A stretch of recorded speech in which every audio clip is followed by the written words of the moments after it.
வணக்கம். ஈரானுக்கு சீனாவும் ரஷ்யாவும் போருக்காக திரை மறைவில் இரகசிய தொழில்நுட்ப உதவிகளை வழங்கிக் கொண்டிருக்கின்றார்கள். கூடவே ஆயுதங்களையும் விற்பனை செய்கின்றார்கள் அல்லது ஈரானுக்கு இலவசமாக வழங்கிக் கொண்டிருக்கின்றார்கள்.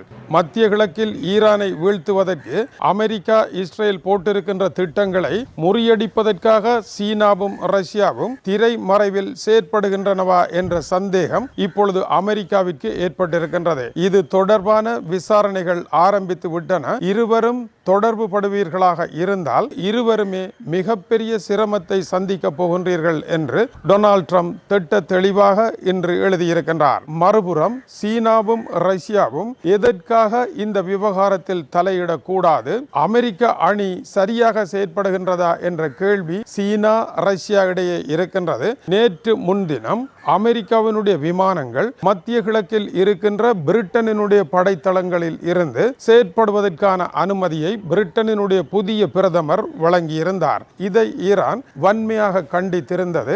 ஐக்கிய நாடுகள் சாசனத்தினுடைய சட்டங்களின் பிரகாரம் இப்படி ஆக்கிரமிப்பாளரான அமெரிக்க படைகளுக்கு படைத்தளத்தை பிரிட்டன் வழங்குவது சர்வதேச சட்டங்களின்படி குற்றம். அமெரிக்கா தங்களுடைய நாட்டு பொதுமக்கள் மீது தொடர் தாக்குதல்களை நடத்தி கொண்டு இருக்கின்றது. அவர்களுக்கு இந்த ஆதரவு வழங்கினால் பிரிட்டன் நமது எதிரிதான். பிரிட்டனை போல உலகத்தில் வேறெந்த நாடு ஆதரவு வழங்கினாலும் அவர்களையும் ஈரான் தங்களுடைய எதிரியாகவே பார்க்கும். எனவே இந்த போர்க்களத்தில் அமெரிக்கா இஸ்ரேலுடன் இணைந்து இவர்களும் இருக்கின்றார்கள் என்ற இறுதி முடிவை ஈரான் எடுக்கும் என்றும் ஈரானுடைய வெளியுறவுத்துறை அமைச்சர் அபஸ் அரக்சி கூறியிருக்கின்றார். இவருடைய பதிலுக்கு மறுபடியும் பதிலளித்த பிரிட்டன் அபஸ் அரக்சியினுடைய கருத்தை ஏற்றுக்கொள்ள முடியாது, ஈரான் எச்சரிக்கை எங்களுக்கு விட முடியாது, ஈரானுடைய எச்சரிக்கையின் பிரகாரம் ஈரான் தாக்குதலை மேற்கொள்ளுமாக இருந்தால் அதற்கு சரியான பதிலடி கொடுப்பதற்கு 24 மணி நேரமும் பிரிட்டன் படைகள் மத்திய கிழக்கில்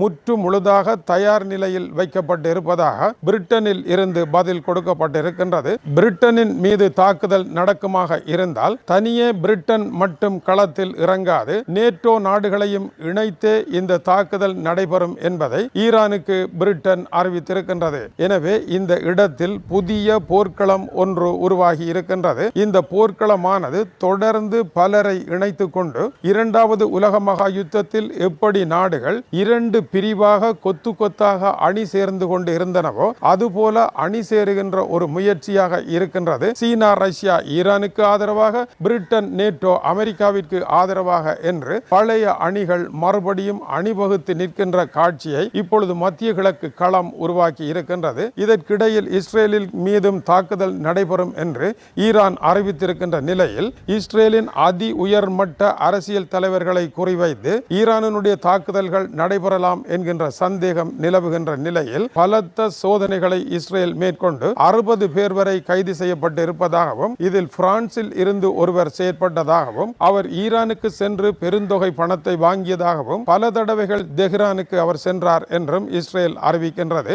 எப்படி இஸ்ரேலுக்குள் இயல்பாக வந்து செல்லக்கூடியவர்களை கைகளில் போட்டு அவர்களுக்கு பணத்தை கொடுத்து தங்களுடைய நாட்டை துப்பறிவதற்கான வேலைகளை செய்து உயர்மட்ட தலைவர்களை போட்டு தள்ளுவதற்கு ஈரான் முயற்சி எடுக்கின்றது என்பது தங்களுக்கு தெரியும் என்றும் இப்படியாக ஈரானினால் முன்னெடுக்கப்பட்ட 12 தாக்குதல் முயற்சிகளை இதுவரை தாங்கள் முறியடித்திருக்கின்றோம் என்றும் இஸ்ரேல் கூறியிருக்கின்றது. ஆகவே இவர்களுக்கு இடையே ஆன கோபம் இன்னமும் தணிந்து போகவில்லை என்பதை இந்த செய்தி காட்டுகின்றது.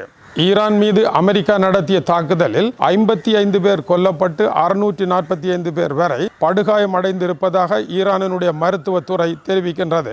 அமெரிக்க தாக்குதல்கள் உச்சகட்டம் அடைந்திருக்கின்றன. அதுபோல ஈரானுடைய தாக்குதல்களும் தொடர்ந்து நடைபெற்றுக் கொண்டிருக்கின்றது. இந்த நிலையில் ஜோர்டானில் கொல்லப்பட்ட அமெரிக்க படைகள் 4 பேர் என்றாலும் அமெரிக்காவினுடைய மொத்த மரணம் 18 என்று அறிவிக்கப்பட்டிருந்தது. அமெரிக்க அதிபர் டொனால்ட் ட்ரம்ப் வியட்நாம் போரில் இறந்த அமெரிக்க படைகளினுடைய எண்ணிக்கை 2 லட்சம், ஆனால் ஈரான் போரில் மரணமடைந்தவர்கள் 18 பேர் தான் என்று கூறியதை ஊடகங்கள் அமைதி ஒப்பந்தத்தின் பின்னர் நடைபெற்ற தாக்குதலில் 18 அமெரிக்க படைகள் கொல்லப்பட்டார்கள் என்று அறிவித்துவிட்டன. ஆனால் உண்மையில் 14 படையினர் இந்த 13 நாள் போருக்கு முன்னதாகவே இறந்து விட்டார்கள். 13 நாள் தாக்குதலில் கொல்லப்பட்டவர்கள் 4 பேர் தான். எனவே அமெரிக்காவில் படைகளினுடைய இழப்பு 14 என்றும் புதிதாக வந்தது 4 என்றும் இருவேறு பிரிவுகளாக பிரிக்கப்படுகின்றது. இது போர் போரினுடைய காலத்திற்கு உரியதாக இருக்கின்றது. இல்லை என்றால் வியட்நாம், ஆப்கானிஸ்தான், ஈராக் போர்க்களங்களை எல்லாம் சேர்த்து வெளிநாட்டு போரில் இவ்வளவு அமெரிக்க படைகள் சென்று விட்டார்கள் என்று ஒரு புள்ளி விவரத்தை காட்ட முடியாது என்பது அமெரிக்காவினுடைய வியாக்கியானமாக இருக்கின்றது. நேற்று முன்தினம் வெளியான செய்தியின்படி சவுதி அரேபியாவிற்கு அணுசக்தி நடவடிக்கைகள் தொடர்பாக 30 வருடங்களுக்கு அமெரிக்கா உதவி புரியும் என்றும் சவுதி அரேபியா அணு ஆயுதங்களை உருவாக்கக்கூடிய யுரேனியம் செறிவூட்டலிலும் இறங்கலாம் என்றும் அமெரிக்கா அறிவித்திருந்தது. இப்பொழுது அந்த ஒப்பந்தத்தினுடைய சூத்திரம் வெளியாகி இருக்கின்றது. இஸ்ரேல் இப்படி ஒரு ஒப்பந்தம் மிகவும் சிறந்தது என்று வரவேற்றிருக்கின்றது. இந்த ஒப்பந்தத்தை அமெரிக்கா இணங்கி செய்ய வேண்டுமாக இருந்தால் சவுதி அரேபியா இஸ்ரேல் என்பதை ஒரு நாடாக அங்கீகரிக்க வேண்டும். இஸ்ரேலை ஒரு நாடாக பெருந்தொகையான முஸ்லிம் நாடுகள் இன்று வரை அங்கீகரிக்கவில்லை. அரபு எமிரேட்ஸ், மொரோக்கோ, பஹ்ரைன் ஆகிய 3 நாடுகளே இஸ்ரேலை ஒரு நாடு என்று அங்கீகரித்திருக்கின்றார்கள். இதுபோல சவுதி அரேபியாவும் இஸ்ரேலை ஒரு தனி நாடு என்று அங்கீகரித்தால் மட்டுமே அணுசக்தி ஒப்பந்தத்தில் உதவி செய்ய முடியும் என்று அமெரிக்கா அந்த ஒப்பந்தத்தினுடைய கீழ் பகுதியில் புதிய நிபந்தனையை போட்டிருக்கின்றது. இதை சவுதி அரேபியா எப்படி ஏற்றுக்கொள்ளும் என்பது சவாலாக இருக்கின்றது. இஸ்ரேலினுடைய காசா போரினால் சவுதி அரேபியா இஸ்ரேலை நெருங்கி செல்ல முடியாத நிலையை இஸ்ரேலே உருவாக்கி இருப்பதை சவுதி இளவரசர் தொடர்ந்து சுட்டிக்காட்டி வருகின்றார். ஹோர்முஸ் நீரிணை தடை காரணமாக 6000 மாலுமிகள் இப்பொழுது சிக்கப்பட்டு கிடக்கின்றார்கள். இவர்களை மீட்பதற்கான நடவடிக்கைகளை உடனடியாக மேற்கொள்ள வேண்டும் என்று ஐக்கிய நாடுகள் ஸ்தாபனம் அறிவித்திருக்கின்றது. இதற்கிடையில் ஈரானினுடைய படைத்துறை வளர்ச்சி தொடர்பாக அமெரிக்காவில் வெளியாகி இருக்கின்ற செய்தி டென்மார்க்கினுடைய ஜூலன் போஸ்டனில் வெளியாகி இருக்கின்றது. அது தொடர்பான முக்கிய விவரங்களை அறிய தயாராகுங்கள். தொடர்ந்து இணைந்திருங்கள். வணக்கம் உறவுகளே. நன்றி உறவுகளே. இது போன்ற வீடியோகளை பார்வையிட சுந்தூஸ் முகமது இம்தியாஸ் என்ற யூடியூப் சேனலை சப்ஸ்கிரைப் செய்யும்.